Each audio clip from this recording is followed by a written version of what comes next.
विदेशबाट आयात हुने औषधिको मूल्य व्यवसायीलाई आफू खुसी तोक्न दिने प्रयास सुरु। मुलुकमा आयात हुने 18,000 थरीका औषधिको मूल्यबारे राज्य बेखबर हुने जोखिम। प्रतिनिधि सभा सदस्यको कार्यकाल मक्सिर 22 सम्म मात्रै रहेको निर्वाचन आयोगको भनाई। संघीय निर्वाचनका लागि दलीय छलफल प्रारम्भ। बलात्कार र यौनजन्य हिंसामा हद म्याद सम्बन्धी प्रावधान संशोधनको माग बढ्दै संघीय संसदको दुवै सदनमा संकल्प प्रस्ताव दर्ता। डेनमार्कद्वारा युरोपियन युनियनको रक्षा प्रणालीमा जोडिने प्रक्रिया सुरु। जनमत संग्रहमा 67% नागरिकद्वारा पक्षमा मतदान। र महिलातर्फ विश्व number 1 Iga Swiatek French Open टेनिसको सेमी फाइनलमा प्रवेश। नमस्कार, कान्तिपुर डायरीका साथ म साथी रमेश र म अनिल। समाचार अब विस्तारमा। विदेशबाट आयात हुने औषधिको मूल्य व्यवसायीलाई आफू खुसी तोक्न दिने प्रयास सुरु भएको छ। औषधि आयातका लागि अनुमति प्राप्त प्रत्येक कम्पनीले आफ्नो लाइसेन्समा औषधिको अधिकतम खुल्ला मूल्य एमआरपी तोक्नुपर्ने व्यवस्था छ। तर औषधि व्यवस्था विभागका सीमित कर्मचारी र व्यवसायीको मिलेमतेमा यो व्यवस्था हटाउन लागि हो। लाइसेन्समा तोक्नुपर्ने मूल्य हटाउन विभागका महानिर्देशक संयोजक रहेको औषधि मूल्य अनुगमन समितिले निर्णय गरी फाइल मन्त्रालयमा पठाइसकेको विभाग स्रोतले बताएको छ। समितिको सदस्यमा निजी क्षेत्रका नेपाल औषधि व्यवसायी संघका केन्द्रीय अध्यक्ष मृगेन्द्र मेयर श्रेष्ठ, औषधि उत्पादक संघका अध्यक्ष प्रज्वलजङ पाण्डे र उपभोक्ता अधिकार कर्मीबाट रोशन दाहाल छन्। समितिको सदस्य सचिवमा किरण बज्राचार्यलाई राखिएको छ। स्वास्थ्य मन्त्रालयका सचिव डाक्टर रोशन पोखरेलले भने फाइल मन्त्रालयमा आई नपुगेको दावी गर्नुभयो। उहाँले भन्नुभयो, आयातकर्ताले विदेशमा भन्दा मूल्य नबढ्ने गरी बेच्छु भनेका छन्। उनीहरूको माग जायज छ। औषधि विभागका महानिर्देशक भरत भट्टराईले भने यो विषयमा छलफलकै क्रममा रहेकाले धेरै बोल्न नमिल्ने प्रतिक्रिया दिनुभयो। उहाँले भन्नुभयो, म आएदेखि अनियमितता हुने कुनै काम भएको छैन। पछि जे निर्णय हुन्छ त्यो हामी सार्वजनिक गर्छौँ। विदेशी औषधि उत्पादक कम्पनीसँगको मिलेमतोमा व्यवसायीले आफू खुसी मूल्य तोक्दा उपभोक्ता मारमा परेको भन्दै सरकारले 2072 सालमा आयातित औषधिको एमआरपी लाइसेन्समै तोक्नुपर्ने व्यवस्था गरेको थियो। जसअनुसार व्यापारीले औषधि दर्ता नियमावली 2038 को अनुसूची 7 बमोजिम औषधि निकासी सिफारिस पत्रमा मूल्य तोक्दै आइरहेका थिए। तर अहिले सो प्रावधान हटाउन खोजिएको हो। लाइसेन्समा मूल्य तोक्नुपर्ने व्यवस्था हटेमा मुलुकमा आयात हुने 18,000 थरीका औषधिको वास्तविक मूल्यबारे राज्य बेखबर हुने र अनुगमन मूल्याङ्कनमा कठिनाई भए उपभोक्ता ठगिने उपभोक्ता कर्मी अधिकार कर्मीहरू बताउँछन्। अधिकार कर्मी ज्योति बानियाले लाइसेन्समा तोक्नुपर्ने मूल्य हटाएर औषधिको मूल्य घोटाला र कृत्रिम मूल्य कायम गर्न खोजेको आरोप लगाउनुभयो। उहाँले प्रश्न गर्नुभयो, आयातकर्ता कर्मचारी र विदेशी कम्पनीको मिलेमतोमा व्यापारी मोटाउने र उपभोक्ता मारमा पर्ने निर्णय मान्य छैन। अन्य देशले औषधि आयात गर्दा लाइसेन्समै मूल्य तोक्नुपर्ने नीति अपनाएको छ। हाम्रो देशमा मात्र हटाउनु पर्ने कारण के हो? सरकारले हालसम्म बाहिरबाट ल्याइने क्यान्सर लगायत दीर्घ रोगीका 27 थरी र 90 थरी एन्टिबायोटिक गरी 117 थरीको औषधि मात्र मूल्य तोकेको छ।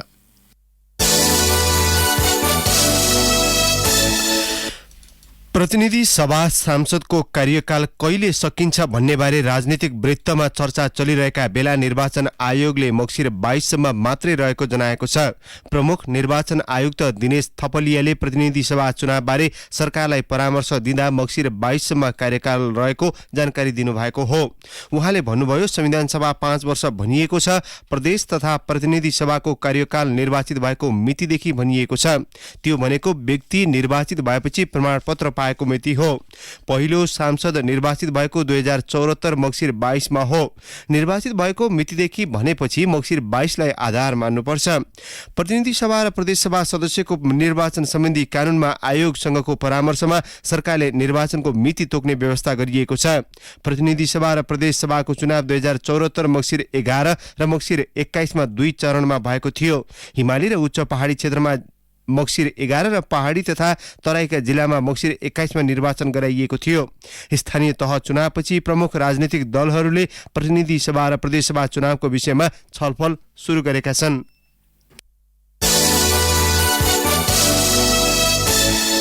आत्मनिर्भरता बढाउने योजना अनुसार अर्थमन्त्री जनार्दन शर्माले आगामी वर्ष कृषि उत्पादन 30% बढाउने लक्ष्य प्रस्तुत गर्नुभएको छ। तर गत वर्ष विनियोजित बजेट अनुसार सरकारले समयमै मल खरिद नगर्दा यसपालि गोदाम खाली छन् भने किसान चिन्तामा छन्।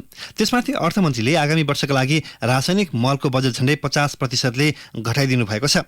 बजेटले आगामी वर्ष धान, मकै, गहुँ, तरकारी, फलफुलको स्वदेशी उत्पादन बढाएर यी वस्तुको आयात न्यूनतम पनि 30%ले कम गर्ने लक्ष्य लिएको छ। कृषि तथा पशुपन्छी विकास मन्त्रालयको विवरण अनुसार वर्षमा 2 देखि 3 बाली लगाउँदा वार्षिक 12 लाख मेट्रिक टन मल आवश्यक पर्छ, तर व्यवहारमा त्यसको आधा परिमाणमा पनि मल अहिलेसम्म आयात भएको छैन। यसपालि त खरिदको निर्णय नै ढिला भएकाले पनि मल कहिले र कहाँबाट आउने भन्ने निश्चित छैन। अन्तर्राष्ट्रिय बजारमा प्रति टन डिएपी करिब $1200 र युरिया करिब $820 कारोबार भइरहेको छ। पूर्व कृषि सचिव योगेन्द्र कार्कीका अनुसार धान गहुँका लागि मात्रै 4.5 लाख टन मल ल्याउन करिब 35 अर्ब बजेट आवश्यक हुन्छ। तर गत 27 अर्ब निकासा दिएकोमा सरकारले आगामी वर्षका लागि 15 अर्ब मात्र छुट्याएको छ। कार्की भन्नुहुन्छ, अन्तर्राष्ट्रिय बजारमा भइरहने उतार चढाव अनुसार 15 अर्बले 1.5 देखि 2 लाख टन मात्रै मल खरिद गर्न सकिन्छ। यो हिसाबले आगामी वर्ष पनि मल सहज हुने देखिएन। अर्का पूर्व कृषि सचिव कृष्ण आचार्य पनि आगामी वर्ष बजेटकै कारण मल आपूर्तिमा समस्या हुने बताउनुहुन्छ। उहाँ भन्नुहुन्छ, अन्तर्राष्ट्रिय बजारमा मूल्य अहिले पनि अत्यधिक नै छ। प्रति टन $820बाट तल झर्न सकेको छैन। अर्को वर्ष पनि मल किन्न 15 अर्ब बजेट पर्याप्त हुँदैन। यसैबीच सरकारले चालु आर्थिक वर्ष 2078-79 मा मल किन्न 29 अर्ब विनियोजन गरेको थियो भने विभिन्न समयमा गरी कुल 27 अर्ब 71 करोड बजेट दिएको थियो। तर पनि समयमा मल नहुँदा धान रोप्ने बेलामा किसानले शास्ति खेप्नु पर्ने निश्चित जस्तै भएको छ। हालसम्म करिब 1.5 लाख टन मात्र खरिद भएको छ।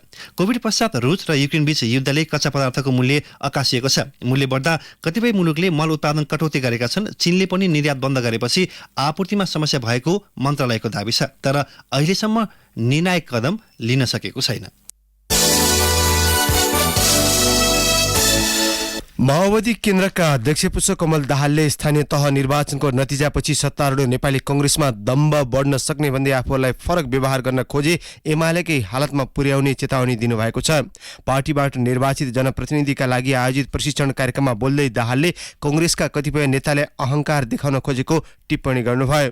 उहाँले भन्नुभयो, एमालेलाई ठेगान लाए जस्तै फेरि कांग्रेसलाई लगाउने दिन नआओस् भन्ने छ हामीलाई। तर कांग्रेस फेरि त्यस्तै अहंकारी हुने हो कि भन्ने चिन्ता भनेर अहिले देशभरिबाट साथीहरूले त्यो रिपोर्ट पठाइराख्नु भएको छ। हामी गठबन्धन कायम राखेरै जान चाहन्छौँ। यो दुविधामा तपाईँहरू कोही नपर्नु होला है, फेरि मेरो भनाइबाट अर्को अर्थ नलगाउनु होला। हामी त अब अहंकार र दम्ब आयो भने त्यसका विरुद्ध पनि फेरि विद्रोह गर्ने हो।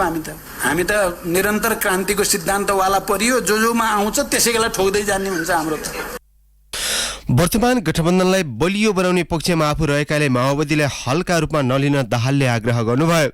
चुनावी नतिजापछि एमाले चिन्तित भएको दाहालको टिप्पणी छ। अब अर्को चाहिँ तिर मुखले जे भने पनि, भाषणमा जे भने पनि मन त रोएकै छ भन्ने थाहा पाइन्छ। फेरि उनीहरू चैनमा त छैनन् नि। एमाले अहिले चैनमा बस्ने ठाउँमा छ त। गुगलमा हेर्ने हो अरे क्या, वैशाख 30 गतेपछि गुगलमा भेटिन्छ माओवादी भन्नेलाई। अहिले त गुगलमा होइन, पुरा शक्तिका साथ उनीहरूको अगाडि खडा छ माओवादी। त्यसकारण हामी के भन्छौँ भन्दा चाहिँ यो गठबन्धनलाई लिएर जाने नै हो। संविधानको रक्षा, लोकतन्त्रको रक्षा, राष्ट्रियताको रक्षाको निम्ति भनेर हामीले सुरु गरेको हो। माओवादी केन्द्रले स्थानीय तहबाट निर्वाचित आफ्ना जनप्रतिनिधिलाई 2 दिनको प्रशिक्षण कार्यक्रम आयोजना गरेको हो।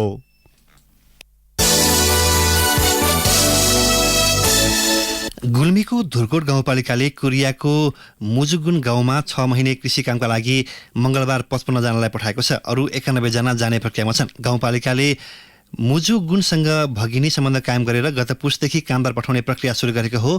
काम पठाउन सुरु गरिसके पनि धुर्कोटले वैदेशिक रोजगार विभागबाट श्रम स्वीकृति लिएको छैन। धुर्कोट गाउँपालिकाका अध्यक्ष भूपाल पोखरेलका अनुसार मुजुगुनले 146 जनाको भिसा पठाएको छ। उहाँले भन्नुभयो, हामीलाई मुजुगुनको प्रतिनिधि जङ हिवान लीले समन्वय गर्न भनेका हुन्। सबै प्रक्रिया उनी मार्फत भएको हो। गाउँपालिकाले युवाको सूची मात्रै तयार पारेको हो। श्रम स्वीकृति नपाएपछि कतिपय आफ्नो हिसाबले उडेका छन्। पोखरेलका अनुसार जाँदा लाग्ने सबै रकम खर्च कामदार आफैले बेहोरेका छन्। कामदारले हवाई टिकट बापत 1,92,000, बिमा बापत 13,000 र भिसा बापत 7,000 रुपियाँ गरी 2,12,000 रुपियाँ तिरेका छन्। कामदारले भने त्योभन्दा बढी खर्च भएको जनाएका छन्। यताबाट गएका कामदारले मुजुगुन क्षेत्रमा स्थानीय कोरियाली नागरिक वा कम्पनीले सञ्चालन गरेका कृषि फार्म, खेतीपाती वा माछा उत्पादनका लागि काम गर्ने सम्झौता भएको छ। कान्तिपुर डायरीमा अब ब्रेकको पालो। कान्तिपुर डायरीमा अब कान्तिपुर सविस्तार। कान्तिपुर सविस्तार। बलात्कार र यौन जन्य हिंसामा हदम्याद सम्बन्धी कानुनी प्रावधान संशोधन हुनुपर्ने माग सडकदेखि सदनसम्म उठेको छ। बलात्कार सम्बन्धी मुद्दामा हदम्याद हटाउन माग गर्दै दुवै सदनमा संकल्प प्रस्ताव समेत दर्ता भएको छ। राष्ट्रसंघदेखि अधिकारकर्मी लगायतका राष्ट्रिय तथा अन्तर्राष्ट्रिय वृत्तबाट नेपालमा हाल प्रयोगमा रहेको हदम्यादको व्यवस्थामाथि पुनरावलोकन गर्नुपर्ने माग उठिरहेको छ। मुलुकी अपराध संहिताको 229ले जबरजस्ती करने सम्बन्धी उजुरी दिने व्यवस्था गरेको छ। यसमा भनिएको छ, कसुर भएको मितिले 1 वर्षभित्र र यस परिच्छेद अन्तर्गतको अन्य कसुरमा त्यस्तो कसुर भएको कुरा थाहा पाएको मितिले 3 महिना नागेपछि उजुरी लाग्ने छैन। तर त्यही व्यवस्था विरुद्ध अहिले सडकदेखि सदन अनि विभिन्न तह तब्का राफिएको छ। बलात्कार सम्बन्धी कानूनको उजुरी सम्बन्धी हदम्यादको व्यवस्था न्याय प्राप्तिका निम्ति तगारो बनेको भन्दै सो व्यवस्थामाथि पुनरावलोकनको माग उठिरहेको छ।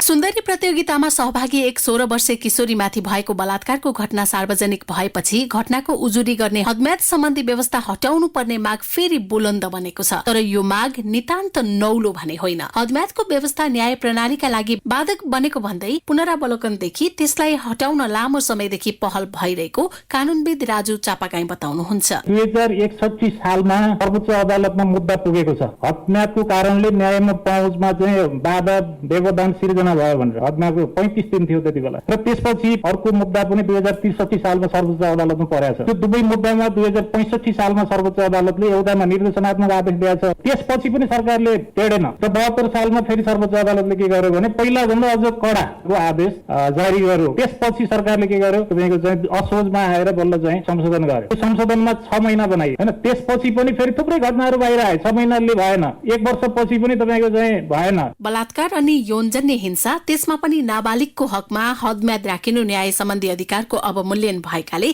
तत्काल सो व्यवस्था हटाउनु पर्ने तर्क एमालेकी सांसद बिन्दा पाण्डेको छ। गम्भीर प्रकृतिको यस मुद्दामा कुनै पक्ष वा विपक्ष नभने पीडित मैत्री व्यवस्था ल्याउनु पर्नेमा उनी जोड दिन्छन्। अहिले संसदमा भएको जुन अध्यादेश छ त्यो अध्यादेश प्रतिस्थापन विधेयक ल्याउँदाखेरिमा यो कुरालाई सम्बोधन गरेर ल्याइयोस् अनि त्यसपछि त्यसलाई पारित गरेर जाउँ भन्ने खालको कुरा हो। र अब संकल्प प्रस्ताव पनि अब छलफल गरेर मात्रै पनि त्यसले समाधान दिने स्थिति हुँदैन। यदि त्यस्तो हो भनेदेखि हामी चाहिँ निजी विधेयकको पनि तयारी गर्छौँ। हिंसा आफैमा क्रूर हुन्छ, यसर्थ पनि त्यसको बारेमा बोल्न ठूलो आँट जुटाउनु पर्ने हुन्छ। अझ दूर दराजमा घट्ने यस्ता घटनाहरू धाक धम्कीका कारण सतहमै नआउने भएकाले 1 वर्ष हदम्याद त्यत्तिकै घर्कने र पीडितले न्यायका लागि जाने बाटै बन्द हुने अवस्था रहेको कांग्रेसकी सांसद रंगमती शाही बताउँछिन्। कानून बुझेको छैन, दूर दराजमा बस्ने महिलाहरूले कानून बुझेकोले पनि हदम्यादका कारण त्यो बाहिर आएको छैन। बलात्कार र यौनजन्य हिंसा बारे कानूनमा गरिएको व्याख्या अपुग भएको बहस पनि पछिल्लो समय भइरहेको छ। माओवादीकी सांसद अमृता थापा बलात्कार सम्बन्धी घटनाको परिभाषालाई फराकिलो बनाएर गहन छलफल र विज्ञहरूको परामर्श सहित हदम्यादको व्यवस्था पुनरावलोकन गर्नुपर्ने बताउँछिन्। गम्भीरतम अपराध हो यो भन्ने कुरालाई चाहिँ हामीले फेरि अरूलाई पनि असर नपर्ने गरी नयाँ ढंगले परिभाषा गरेर त्यसलाई चाहिँ खास गरी नाबालिकाको हकसम्म आउँदा पुनर्परिभाषा गर्नु पर्यो। बलात्कार भएपछिको मानसिक आघात र विक्षिप्त अवस्था, सामाजिक लान्छना वा डरले पीडित समयमै न्यायका निम्ति उभिन नसक्ने तथ्यलाई बुझ्न जरुरी रहेको तर्क विभिन्न कोणबाट भइरहेको छ। समाजशास्त्री नीति अर्याल कानून निर्माणकर्ताले सामाजिक यथार्थतालाई बुझेर पर्याप्त अनुसन्धान र विश्लेषण गर्दै हदम्यादको व्यवस्था खारेज गर्नुपर्ने तर्क गर्छिन्। फराकिलो दायरा र सोच र समाजमा भइरहेको अहिले यौनजन्य हिंसाको प्रकृतिलाई एकदमै मिहिन ढंगबाट अनुसन्धान गरेर विश्लेषण गरेर मात्रै कानुनी परिमार्जन हुनुपर्छ। जबरजस्ती करणीको शिकार महिला मात्र हुन्छन् भन्ने छैन। पुरुष वा यौनिक तथा अल्पसंख्यक वर्ग पनि हिंसाको शिकार भइरहेकोले कानूनमै यस्ता खाले हिंसाको व्याख्याको दायरा बृहत बनाउनु ब्लू डायमण्ड सोसाइटीकी अध्यक्ष पिंकी गुरुङको धारणा छ। दोषी पनि नछुटुन्, निर्दोष नफर्छन् र त्यसमा महिला पुरुष त्यसले जसलाई पनि बलात्कार गर्न सक्छ भन्ने खालको हामी मानसिकता लिएर बस्नुपर्छ जस्तो लाग्छ। आफन्त, परिवारकै सदस्य वा साथीभाइबाटै हिंसामा परेका पीडितले हिंसाबारे बोल्न लामो समय लगाएको नजिरका आधारमा पनि गम्भीर प्रकृतिको यस मुद्दामा हदम्याद राखिनु पीडकको पक्ष पोषण गर्नु सरह भएको मनोविद विजया बिजुक्छेको भनाइ छ। एक हिसाबले मात्र हेरेर भन्नु पर्थ्यो डर भएको भए त भनेको भइहाल्थ्यो नि भन्ने कुरा चाहिँ नि साइकोलोजी जुन मनोविज्ञानको कुरा आउँछ त्यसमा चल्दैन।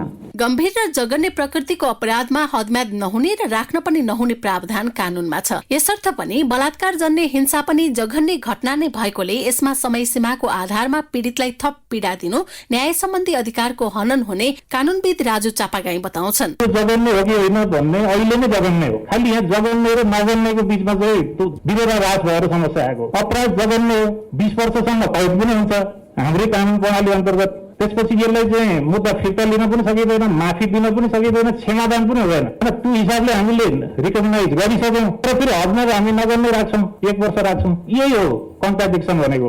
नेपाल प्रहरीका अनुसार जबरजस्ती करणी एवं यौनजन्य हिंसाका 90% भन्दा बढी घटना कानूनी दायरामै आउँदैनन्। प्रहरीसम्म आएका घटना मध्येमा पनि 62% भन्दा बढी पीडित नाबालिग हुने र अधिकांश आफ्नै चिन्जानका मानिसबाट हिंसामा पर्ने गरेका छन्। यसर्थ पनि नाबालिग सहित समग्र हिंसा पीडितहरूलाई न्यायको प्रत्याभूति दिलाउन हिंसाबारे जुनसुकै समयमा पनि बोल्न पाउनुपर्ने व्यवस्था गरिनुपर्ने सरोकारवाला बताउँछन्। रेडियो कान्तिपुरका लागि इन्द्रलक्ष्मी घिमिरे। कान्तिपुर सविस्तार।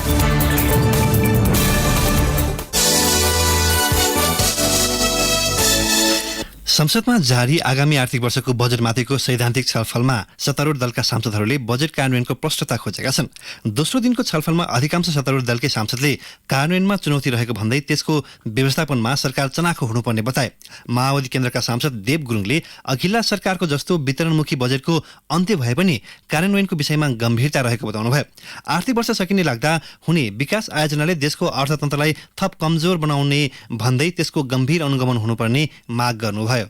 परमुखिताको दिशामा रहेको अर्थतन्त्रलाई बढीभन्दा बढी आत्मनिर्भरमुखी दिशामा लैजानेछ, उत्पादनमुखी दिशामा लैजानेछ र त्यो दिशामा लैजानका लागि यो बजेट, यो प्रस्ताव एउटा एक प्रकारले कोसे ढुङ्गा हुनेछ भन्ने लाग्छ। एउटा ट्र्याक चेन्ज गर्ने प्रक्रियामा एउटा कोसे ढुङ्गा हुनेछ भन्ने लाग्छ। हामीलाई यसलाई क्रियान्वयनको पाटोको सन्दर्भमा चाहिँ निश्चित रूपले चुनौतीहरू चाहिँ छ। त्यसको पछाडि हाम्रो ब्युरोक्रेसी, हाम्रो परम्परागत खालको राज्यको संयन्त्र छ। आगामी दिनमा राज्यले स्ट्रङली दृढतापूर्वक अगाडि बढ्नु पर्दछ। राज्यका संयन्त्रहरूमा रूपान्तरण गर्दै चाहिँ लैजानुको विकल्प छैन। त्यो ढङ्गले प्रभावकारी ढङ्गले चाहिँ क्रियान्वयन पाटोमा ध्यान दिन जरुरी छ।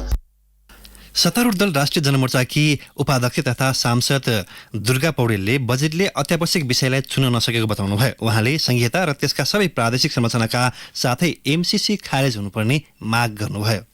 बजेटमा सकारात्मक महत्त्वका कैयन कार्यक्रमहरू समावेश गरिएका छन्। तिनीहरूलाई कार्यान्वयन गरेमा देशमा दिगो विकास हुन सक्ने आशा गर्न सकिन्छ। देशको आर्थिक विकासको लागि विदेशी सहयोग वा ऋण लिनुपर्ने आवश्यकतालाई हामीले स्वीकार गर्छौँ, तर त्यसो गर्दा देशको स्वतन्त्रता, स्वाभिमान, राष्ट्रिय अर्थतन्त्र र वृहत राष्ट्रिय हितमा आँच नआउने कुरामा हामीले ध्यान दिनु पर्दछ। तर एमसीसीबाट देशको राष्ट्रियता, असंलग्न परराष्ट्र नीति र वृहत राष्ट्रिय हितमा समेत गम्भीर आँच पुग्ने भएकाले हामीले त्यसलाई खारेज गरेर जानुपर्ने आवश्यकतामा जोड दिन्छौँ। अन्यथा त्यसका दूरगामी दुष्परिणामहरू हुनेछन्। हामीले संहिता र त्यसको प्रादेशिक संरचनालाई खारेज गर्नुपर्छ भन्दै आएका छौँ र त्यसमा जोड दिँदै आइरहेका छौँ। अहिले पनि त्यसमा हामीले जोड दिन्छौँ।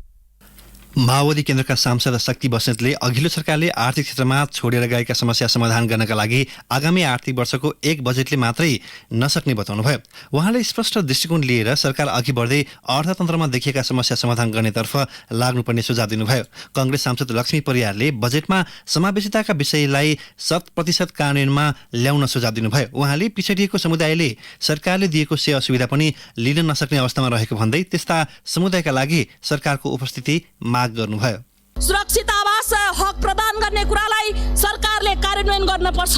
विपन्न व्यक्ति, दलित तथा पिछडेको क्षेत्रका इसाई बासिन्दाहरूलाई, भूमि विहीनहरूलाई भूमि दिने कुराहरूलाई यो कार्यान्वयन गर्नुपर्छ।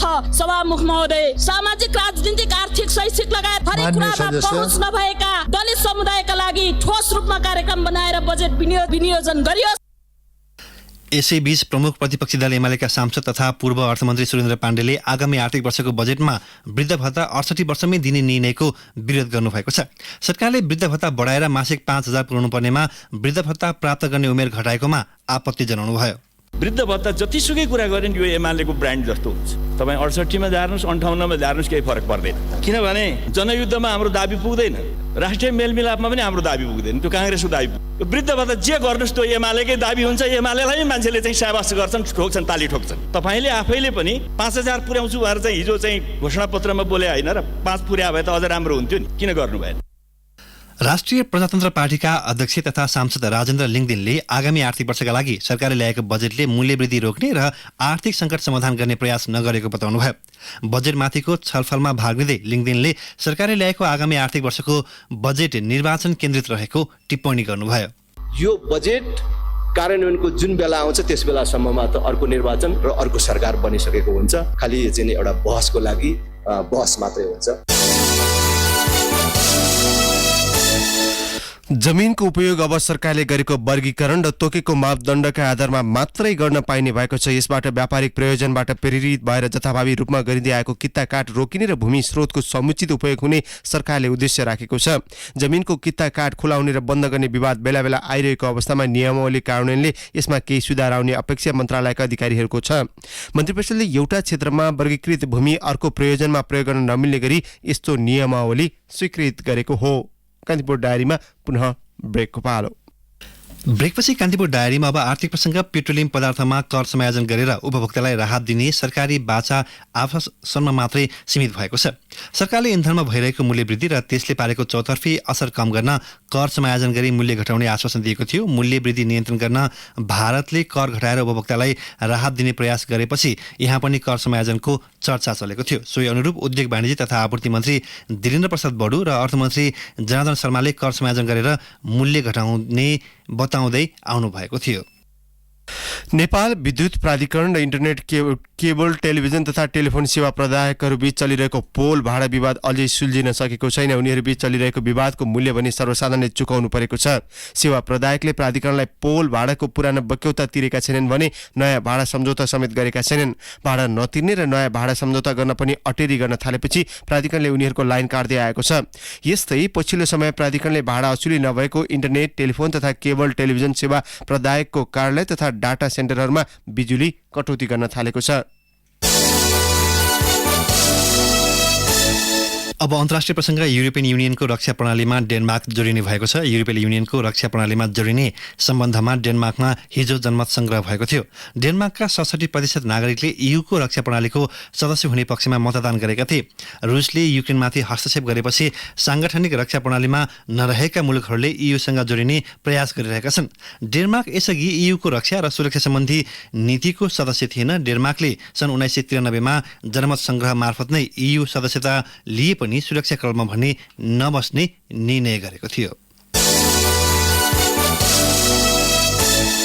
कान्तिपुर डायरीमा अब खेल प्रसङ्ग। विश्व number 1 Iga Swiatek French open tennis महिला एकलतर्फको सेमी फाइनलमा प्रवेश गरेकी छिन्। अमेरिकी जेसिका पेगुलालाई 6-3 र 6-2 को सेटमा जित निकाल्दै स्वियातेकले अन्तिम 4मा स्थान बनाएकी हुन्। स्वियातेकले लगातार 33 वटा खेलमा जित निकाल्दै सेमी फाइनलमा प्रवेश गरेकी हुन्।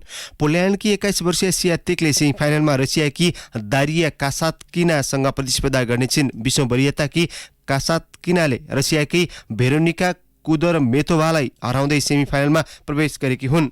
दोस्रो सेमी फाइनलमा मार्टिना टेभ्रिसान र कोको गफ बीच प्रतिस्पर्धा हुनेछ।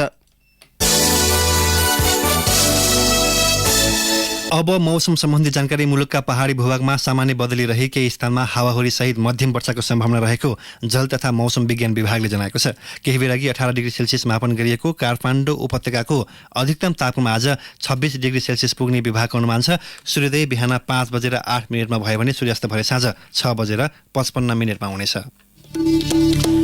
हवस् त, प्रसङ्गसहित कान्तिपुर डायरीको यो बुलेटिन अहिलेलाई यहीँ सकिन्छ। साथी रमेश र म अनिल बिदा माग्छौँ। नमस्कार।